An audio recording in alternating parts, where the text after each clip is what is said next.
পশ্চিমবঙ্গ সরকারের ক্রেতা সুরক্ষা ও উপভোক্তা বিষয়ক দপ্তরের পরিচালনায় কালিয়াগঞ্জে দাড়িপাল্লা নবীকরণ শিবির অনুষ্ঠিত হলো। রবিবার মহেন্দ্রগঞ্জ নাট মন্দির প্রাঙ্গণে দিনভর এই শিবির আয়োজিত হয়। কালিয়াগঞ্জ ব্যবসায়ী সমিতির সহযোগিতায় এই শিবিরে সাধারণ হাতপাল্লা এবং ডিজিটাল দুই ধরনের দাড়িপাল্লা নবীকরণ করা হয়। সাধারণ মানুষ হাট বাজার বা দোকান থেকে জিনিসপত্র কিনে যাতে সঠিক ওজন পায় সেটা নিশ্চিত করতেই প্রতি বছরই দাড়িপাল্লা নবীকরণ করা বাধ্যতামূলক। কালিয়াগঞ্জ ব্যবসায়ী সমিতির সভাপতি প্রকাশ কুণ্ডু বলেন, সরকারি নিয়ম মেনে অধিকাংশ ব্যবসায়ী প্রতি বছরই দাড়িপাল্লা নবীকরণ করে থাকে। ব্যবসায়ী যাতে সহজেই দাড়িপাল্লা নবীকরণ করতে পারে তার জন্য কালিয়াগঞ্জে এই দাড়িপাল্লা নবীকরণ শিবিরের আয়োজন। কালিয়াগঞ্জ থেকে অনুপ জয়সওয়ালের রিপোর্ট, বিগ নিউজ বাংলা। সকাল থেকে কাটা বাটখারা রেনওয়াল করা হচ্ছে তাদের উদ্যোগে এবং এতে করে কি সুবিধা হবে বলে মনে করছেন?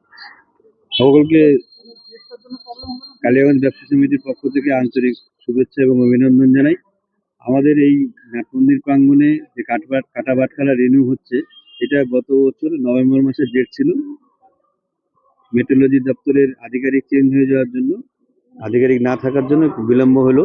তা আমরা কথাবার্তা বলে যে কালিয়াগঞ্জের যে নভেম্বর মাসের কাটা বাটখারা রিনিউ সেটা পুনরায় আবার চালুর জন্য উদ্যোগ নিয়ে দপ্তরের সাথে আমরা কথা বলে সরকারের এটা ভালো উদ্যোগ, যাতে এক জায়গায় আমাদের একটা ডেট করলে কালিয়াগঞ্জে মোটামুটি কয়েকটা জায়গায় ডেট করে 4-5টা জায়গায় বছরে ডেট হয়, তাতে স্থানীয় এলাকার যারা ব্যবসায়ীরা আছে তারা প্রত্যেকে ওই জায়গাটা তাদের কাটা বাটখারা নিয়ে এসে রিনিউ করা নিতে পারে, তাহলে সুবিধা হয়।